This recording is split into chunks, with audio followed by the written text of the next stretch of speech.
Hello, hello, hello. नमस्कार मित्रांनो. काल मी जसं तुम्हाला बोललो होतो, की मी तुम्हाला इकॉनॉमिक्सचा स्टडी करण्यासाठी गाईडलाईन दिली. काय आहे, की ॲक्चुअली तुम्हाला हा जो टाईम गॅप जास्त भेटलाय ना, त्यामुळे एक बॉडीमध्ये किंवा माइंडमध्ये एक रिलॅक्सेशन आहे तुमच्या, की यार ठीक आहे, टाईम आहे, करता येईल. आज पण मला आता तुम्ही खरं-खरं स्वतःशी बोलायचं, की तुम्ही किती वेळा अभ्यास केलाय? नाही केलाय तुम्ही. ओके. तर डोंट वरी. तुम्हाला फक्त काय करायचं आहे, 22 तारखेच्या सकाळपर्यंत मी जेवढं सांगतोय तेवढं कव्हर करायचंय फक्त. आणि इकॉनॉमिक्सचा अभ्यास करायचा आपला. अकाउंट्स घ्यायचं नाही. तुमचं अकाउंट्स कव्हर करून घ्यायची पूर्ण जबाबदारी माझी. मी बोललो आधीच. ओके. सो डोंट वरी. फक्त हा व्हिडिओ एक 10-12 मिनिटाचा असेल. याच्यामध्ये सर तुम्ही रिव्हिजन घेणार आहे का? नाही घेणार आहे. याच्यामध्ये रिव्हिजनची गरजच नाही. मी तुम्हाला सांगतो तेवढं करायचंय फक्त तुम्हाला. फालतू अननेसेसरी डोकं नाही लावायचं. एक गोष्ट समजून घ्या. हे अकाउंट्स नाहीये, त्याचे रिव्हिजन लेक्चर बघायची गरज आहे. हे इकॉनॉमिक्स आहे, अर्थशास्त्र आहे, थेअरी आहे. आता माझ्या समोर तुम्हाला स्क्रीनवरती जे दिसतंय ऍक्च्युअली इंग्लिश मिडियमचं दिसतंय. मग मराठी मिडियमचे विद्यार्थी म्हणतील, "सर, आम्ही हे बघून काय करू?" बघा, चॅप्टरचे नंबर तर माहिती आहे ना तुम्हाला? बस तेवढंच करायचंय. तुम्हाला आणि ह्यांना प्रश्नांची जी लेव्हल आहे, क्वेश्चन्सची जी लेव्हल आहे, इंग्लिश मिडियम, मराठी लेव्हल ही सेम असते. वेगळं काही येत नाही असं. ओके. सो मी जे म्हणतोय त्याच्यावर लक्ष ठेवा. प्रत्येकाने आपलं इकॉनॉमिक्सचं पुस्तक जे अर्थशास्त्राचे पुस्तक आहे त्याची इंडेक्स उघडून बसा, अनुक्रमणिका उघडून बसा, बस बाकी काही करायचं नाही. सर, इकॉनॉमिक्स मध्ये जर तुम्ही बघितलं तर 11 चॅप्टर आहे. सर काही पण काय बोलता राव, इथं तर 10च आहे. अरे भाई, हे 3 आणि 3 बी 2 होता ना. मग सर आता एक काम करायचंय तुम्हाला, हे 10च्या 10 चॅप्टर करायची गरज आहे का सर? नाही. स्मार्ट वर्क गरजेचं आहे, स्मार्ट वर्क. हार्ड वर्क गाढव नाही आपण. गाढवासारखं सगळे चॅप्टर करत बसाल फालतू मध्ये कुठं होऊन जाईल. सगळे क्वेश्चन तुम्ही डायजेस्ट खोला, बुक खोला, हे खूप मोठं आहे, जास्त होऊन जाईल, अति होऊन जाईल. मग एक काम करा ना, मला एक गोष्ट सांगा. 100 पेजेस किंवा 200 पेजेस जे आहेत तुमचे डायजेस्टचे 200 पेजेस, ते एकदा करायचे. त्याच्यापेक्षा 120 पानं मन लावून दोनदा केले तर फायदा होणार आहे की नाही? मग बस आपल्याला तेवढंच करायचं. मी क्वेश्चन वाईज जाणार आहे. सर, याच्यामध्ये जर तुम्ही बघितलं तर तुम्हाला फिल इन द ब्लँक्स कोणत्या कोणत्या चॅप्टरच्या करायच्या? Sir, fill in the blanks तुम्हाला सगळ्या चॅप्टरच्या करायच्या. सगळ्या एकाही चॅप्टरच्या फिल इन द ब्लँक सोडायच्या नाही. जे ऑब्जेक्टिव्ह क्वेश्चन्स आहे ना ते सगळ्यांचे करायचे. मग तुम्ही म्हणताल सर कशातून करू, सर डायजेस्ट मधून करू की याच्यातून करू? ज्याच्याकडे डायजेस्ट असेल वेल अँड गुड, चांगली गोष्ट आहे, आनंदी आनंदकडे. ज्याच्याकडे डायजेस्ट नाहीये त्यांनी काय करा, आपल्या बुक मधल्या जेवढ्या आहे पुस्तकामध्ये जे दिलेल्या आहेत तेवढ्या करा. सर मग तेवढ्याच येतील का पेपरला? नाही. जनरली बाकीच्या पण येत असतात.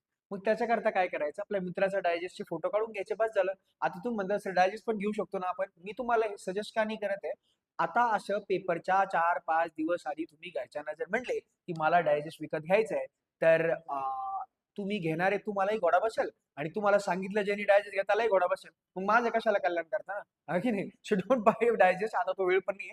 फक्त कुणाचं मित्राचे डायजेस्टचे फिल इन द ब्लँक्स वगैरे ऑब्जेक्टिव्ह जे क्वेश्चन आहे त्याचा फोटो काढून घ्या, खूप जास्त होते. तेवढेच सगळ्या चॅप्टरचे करायचे. मग आता सर 10 चॅप्टर पैकी आम्ही करायचे कोणते? नीट लक्ष द्या. Chapter number 1, chapter number 2, 3A, 3B, 4 आणि 5. हे जे 5 चॅप्टर आहेत ना बाळांनो, हे 5 चॅप्टर. या 5 चॅप्टर वरती तुमचा पेपर येतो 64 मार्क्सचा. किती मार्क्सचा? 64. आणि तुम्ही जर थोडं अनालिसिस केलं ना, थोडं जर बघितलं ना इकॉनॉमिक्स किंवा अर्थशास्त्र, तर तुम्हाला एक गोष्ट कळेल की शाला तुम्हाला प्रॉब्लेम पहिल्या 5 मध्ये नाहीच आहे. तुमचं गणित गणितं कुठून माहितीये का? ज्यावेळेस index number, national income, public finance वगैरे वगैरे हे जे चॅप्टर चालू होऊन जातं ना, मग गणित गणित तोपर्यंत तुम्हाला दिवाळीपर्यंत तुम्हाला सगळं आनंदच होता इकॉनॉमिक्स मध्ये, काय अवघड वाटत नव्हतं. जसं 5वा चॅप्टर संपला, 5वा धडा संपला, त्याच्यानंतर खरी गेम चालू झाली. मग एक काम करा, हे पहिले 5 चॅप्टर जे आहे याच्यावरती 64 मार्क्स आहेत. पहिले 5 चॅप्टर व्यवस्थित करायचे. मग सर याच्यानंतर कोणते करायचे? सरळ सरळ सांगतो तुम्हाला कोणते करायचे. 7 आणि 8. बस, काही नाही करायचं. खतम इकॉनॉमिक्स. बस, कशाला हात नाही लावायचं. एवढंच करायचंय. एवढं करून जा. मी तुम्हाला सांगतो 80 पैकी 80 पेपर तुम्ही लिहून येता. एक्स्ट्रा करायची गरज नाही. सगळ्या चॅप्टरच्या फिल इन द ब्लँक्स आणि 1, 2, 3, 4, 5 आणि 7 आणि 8. म्हणजे टोटल मी तुम्हाला 7 चॅप्टर करायला लावतोय फक्त, जास्त नाही. 3 चॅप्टरचा ताणच वाचवला. करायचंच नाहीये. हा डोकंच नाही घालायचं. सर त्याच्यातून क्वेश्चन आला तर येतच नाही. म्हणजे येतो, बट काय होतं जनरली जे क्वेश्चन्स 5-5 आलेले असतात, 5 पैकी 3 सॉल्व्ह करायचे असतात. तर त्याच्यामध्ये 4 पहिल्याच्या ह्याच चॅप्टर मधून येतात ना, तर मग गरज नाही पडत तुम्हाला एक्स्ट्रा एफर्ट्स पुट करायचे. ओके. सो हे 7 चॅप्टर कंपल्सरी तुम्हाला कधीपर्यंत संपवायचे? 22 तारखेच्या सकाळपर्यंत. म्हणजे उद्या तुमचं हे कव्हर झालं पाहिजे. आता सर हे सगळेच्या सगळे सगळंच वाचायचं का याच्यामध्ये सर? नाही रे, नाही. जे मोठे क्वेश्चन्स जे येतात, शेवट सगळ्यात मोठा जो टेन्शन, जो डोक्याचा हेडॅकचा जो प्रॉब्लेम असतो तो काय असतो भाई, की भाई शेवट जो मोठा क्वेश्चन आहे ज्याच्यामध्ये 3 क्वेश्चन्स दिलेले असतात 8-8 मार्क्सचे आणि तुम्हाला त्याच्यामधून सोडवायचे 2, मग तिथं गणित काढायचा स्कोप खूप जास्त असतो. मग त्याच्यामध्ये सर तिथं कोणत्या चॅप्टर मधून क्वेश्चन येतात तर समजून घ्या. तो जो मोठा 8-8 मार्क्सचा क्वेश्चन येतो ना, तो अनालिसिस आहे, ट्रेंड आहे. एक अशाच पद्धतीने क्वेश्चन आतापर्यंत विचारण्यात आले. तर 3A 3B आणि 7 आणि 8 ह्याच 4 चॅप्टर मधून तुमचा शेवटचा क्वेश्चन येतो.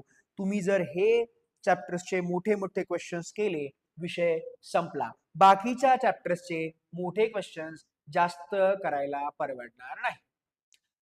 आता सर तुम्ही म्हणता नाही ना सर अभ्यास तर सगळा करायला पाहिजे. भाई तो आधी करायला पाहिजे होता. दिवाळी वगैरे वगैरे तेव्हापासूनच अभ्यास चालू करायला पाहिजे होता. आता आपल्याकडे वेळ आहे का तेवढा? नाही. आता आपल्याला स्कोर फक्त अप करायचा आहे.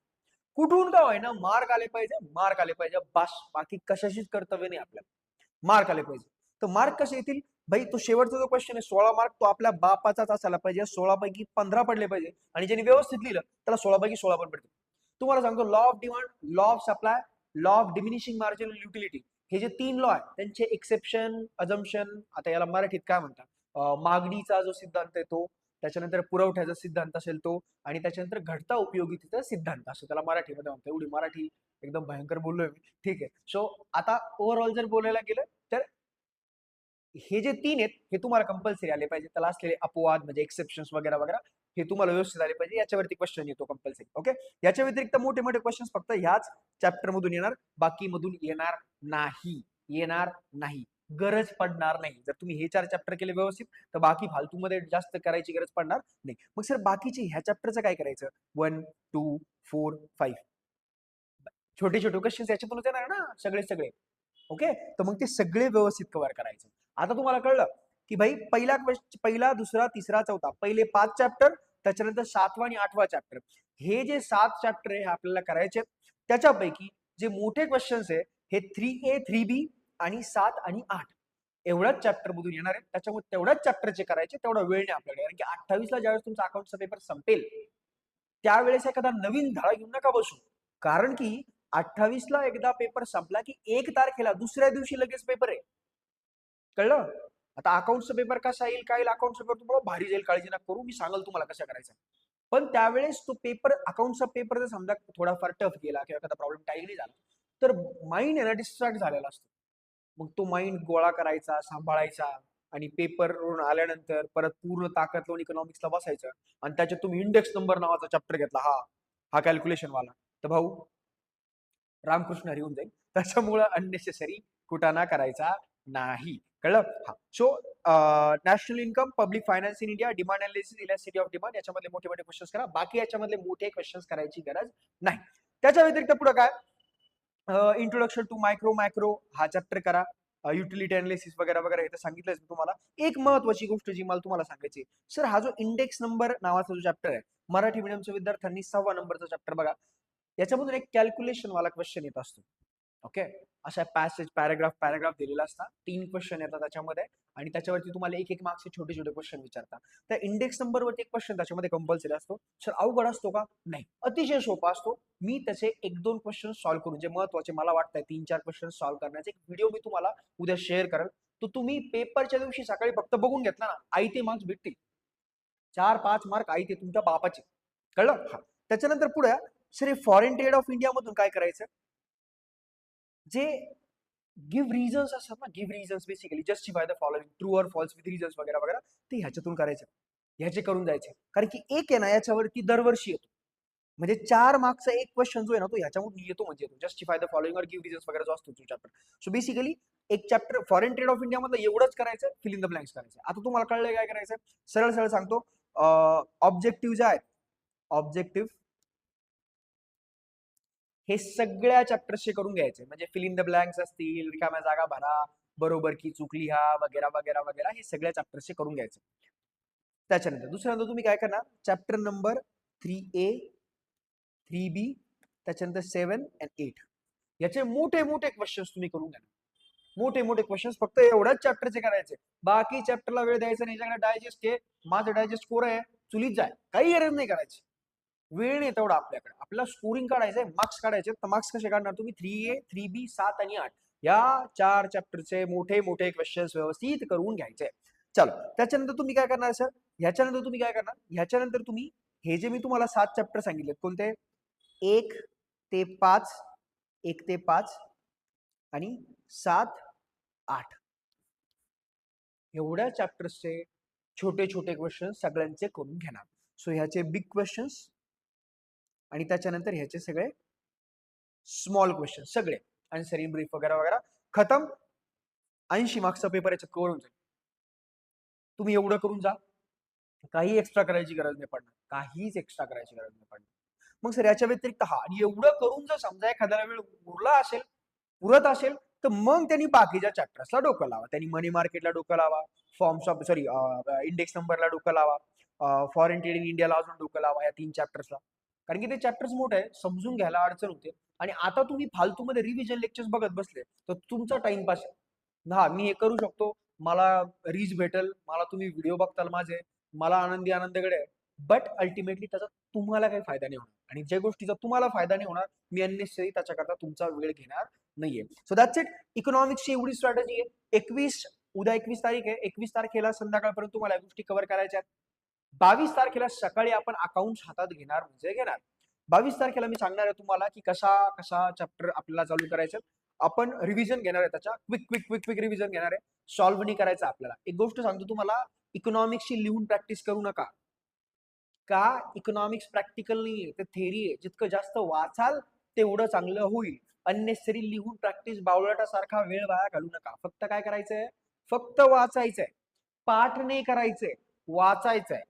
काय होतं, तुम्ही पुस्तकात बघता 4 ओळी वाचता आणि वरती बघता आठवतंय का, आठवतंय का, आठवतंय का, आठवतंय का. एक गोष्ट ध्यानात ठेवा, जर तुम्ही 100 शब्द वाचते ना, तर तुम्हाला 60-70 ध्यानात राहता. नाही असं नाही, 60-65 शब्द ध्यानात राहतात.